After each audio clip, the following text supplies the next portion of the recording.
bahkan sangat rapi sekali. Bahkan kalau kita lihat dari jaket yang dipakai ojol tersebut, itu sangat rapi dan masih grace alias baru. Dan bahkan yang bikin salfok lagi ya, yaitu ada ojol yang diundang ke Istana Wapres itu menggunakan sepatu pantofel. Dan bahkan ada yang mengenakan sepatu yang harganya sangat fantastis. Konon katanya itu Air Jordan, harganya 2 juta lebih dan lain sebagainya. Itu juga cukup tidak masuk akal sekali. Nah, kalau kita lihat, belum lagi ya terkait ojol, apalagi juga khususnya di Jakarta ya, pastinya tangan pastinya belang dong ketika ngojek online, naik sepeda motor dan lain sebagainya, pasti juga belang. Tetapi ini tidak. Dan yang cukup lucunya lagi, Asosiasi ojol sebut pengemudi yang bertemu Gibran bukan anggota mereka, nggak kenal. Nah, kira-kira siapa yang diundang Gibran ini yang mengatasnamakan perwakilan ojol? Nah, seharusnya gimmick-gimmick seperti ini juga harus ditelusuri, diselidiki. Untuk apa juga pencitraan-pencitraan seperti ini? Kalau misalkan yang datang ke Istana Wapres itu bukan ojol, ya konon katanya ada ojol sih, ojol ada 3 atau ada berapa gitu ya. Tetapi memang ini perlu diselidiki untuk apa juga. Bahkan kalau kita lihat dari asosiasi ojol, bahkan tidak ada yang kenal. Nah, kira-kira siapa yang diundang Gibran ini? Dan ini seharusnya juga harus dipertemukan. Apakah benar itu ada ojol dan lain sebagainya? Yang cukup mengejutkan lagi, ada kata-kata atau kalimat yang sangat wow sekali. Ini dari remol.id, bahkan menyebut taruna. Wah, ini juga sangat wow sekali. Tapi saya cari-cari lagi ya videonya di sini ya, di Sekretaris Wapres ya, di YouTube-nya Wakil Presiden Republik Indonesia itu ternyata tidak ada. Entah ini dihapus atau semacamnya, kita juga tidak tahu ya. Yang jelas kalau kita lihat dari logo di bawah video tersebut itu ada keterangan Satwapres RI, kurang lebih seperti itu. Tapi saya cari-cari itu sudah tidak ada, entah dihapus atau semacamnya, kita juga tidak tahu. Seperti ini videonya. Pada para taruna di wilayah masing-masing.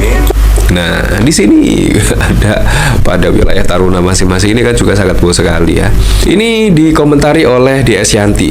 Kalian udah tahu belum? Ternyata sejak Gibran jadi Wapres, sebutan ojol, ojek online udah ganti nama jadi taruna. Wah ya, bagaimana menurut Anda ya? Nah, kalau kita lihat dari sini, yang memperjuangkan nasib ojol itu ya Adiana Pitupulu. Bahkan pada saat lalu ketika ojek online banyak terkait potongan sistem lah, potongan aplikasi dan sebagainya, itu Adiana Pitupulu yang bersuara. Yang bersuara lantang itu Adiana Pitupulu, bukan yang lainnya.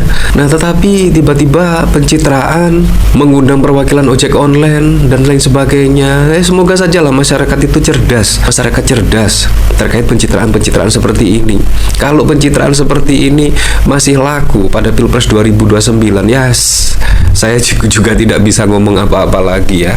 Kalau misalkan 2029 pencitraan-pencitraan seperti ini masih laku, saya sudah nggak tahu lagi lah harus melakukan apa untuk membuka logika-logika bagi para pemilih pada Pilpres 2029. Padahal sudah jelas ya. Kalau kita lihat, yang turun ke jalan itu juga jelas, yang turun ke akar rumput itu sudah jelas, ke masyarakat bawah dan lain sebagainya. Seharusnya ya, pilihlah calon pemimpin itu dilihat dari rekam jejak. Itu sudah saya katakan berkali-kali ya. Tetapi kalau Pilpres 2029 misalkan Gibran masih menjadi presiden, ya itu memang bikin geleng-geleng ya, bikin geleng-geleng.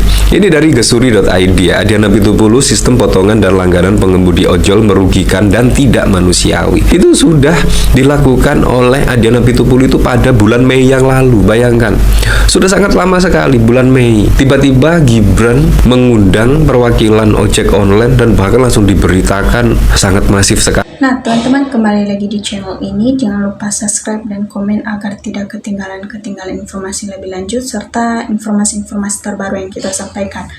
Nah, teman-teman, kita tahu bahwa dalam klip-klip video tersebut di mana yang lebih mengejutkan para warganet atau para masyarakat di media sosial ini, mengapa dan kenapa ketika Bapak Wapres mengundang ojol, tapi secara perorangan, namun di situ kata ketua ojol itu bukan dari bagian mereka orang-orang tersebut, sehingga bisa saja memicu dalam permasalahan bahwa siapa di balik dalam demo tersebut.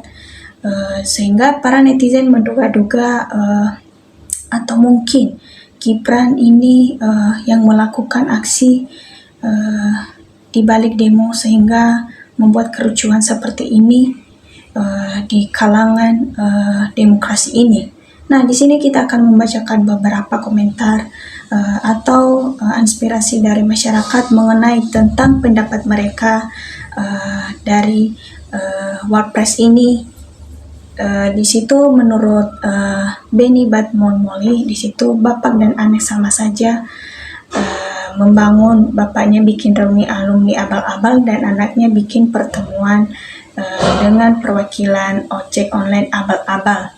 Ya, mungkin netizen pada tahu bagaimana kronologi yang terjadi di sana sehingga membuat kericuan seperti ini. Haha, mantap pedagang martabak manis mau ngambil pabrik terigu, pabrik gula. Gibran nikung Prabowo sok pencitraan. Iya, sehingga seakan-akan Bapak Gibran ini mencari muka, padahal masa iya seorang ojol memakai sepatu mahal padahal tidak menyesuaikan dengan pekerjaan atau kesehariannya sehingga membuat kecurigaan kepada publik di situ. Kemudian menurut Bustomi, mau apa juga salah presiden tegas padahal udah banyak peringatan juga dalam pergantian Kapolri. Kelihatan mau nikungnya jelas banget itu Gibran nikung presiden. Yang salah nggak salah, yang salah yang memilih Gibran. Bapak presiden yang licik anaknya Samsul sama. Licik mau gulingkan Pak Prabowo. Cari teman dong yang mau ngapain bingung sana sini demo. Gue mau ngapain sangat-sangatlah tidak pantas jadi wapres selagi jadi presiden no debat. Berasa terhina banget selalu dianggap bodoh. Berawal dari pemilih Dungku yang milih Prabowo Gibran cuman modal joget doang yang begini jadinya. Gak usah niko-niko wapres masyarakat udah paham percuma cari muka mending ngurus tenaga kerja 19 juta aja itu dulu biar clear. Hati-hati termu tetap bahaya. Asam saf nggak jelas. Penipuan publik sama dengan bapaknya reuni alumni UGM abal-abal, agen bus dan lain-lain. Mungkin teman-teman tahu kan kalau memang benar ojol tersebut yang dipanggilnya perwakilan dari bagian dari ketua ojol itu yang mengatakan langsung di situ. Sama dengan bapaknya reuni abal-abal. Ngakak banget lihat wapres bersejarah di Indonesia. Memang kalau tak dimasukkan Prabowo tak aman. Pak Presiden Prabowo Subianto mantap. Wah, suatu aksi yang kompleks sekali, emang gak akan kurang-kurang cerdas caranya. Rakyat memang susah kalau ada pemimpin. Gibran mau jadi apa lagi kalau ada selalu. Pasti kebenaran akan terungkap. Ternak, Mulyono, ojol bayaran apapun, apa lakukan pasti ketahuan kebusukan. Memalukan bro sandiwara gagal, memalukan. Hai Pak Pres sekali datang ke universitas. Baru dalam sejarah Wapres tidak ada wibawa sama sekali dijadikan bahan olok-olokan. Ayah dan anak salahnya strateginya abal-abal. Jangan sampai model begini jadi presiden. Tenang aja saya di sini. Masukkan Gibran dan Waras, jangan menunggu rakyat marah. Rakus dan bernafsu sekali memimpin. Sorry ya, nggak mau lah dipimpin orang yang menjijikan. Ya teman-teman, kita tahu bahwa termul-termul ini memang berbahaya sekali ya. Niatnya Pak Gibran mau cari muka. Ternyata bikin sebesar ini membuat para publik marah. Bagaimana menurut kalian teman-teman? Coba berikan tanggapannya di kolom komentar supaya kita bisa bertukar pikiran mengenai tentang politik di Indonesia kita ini.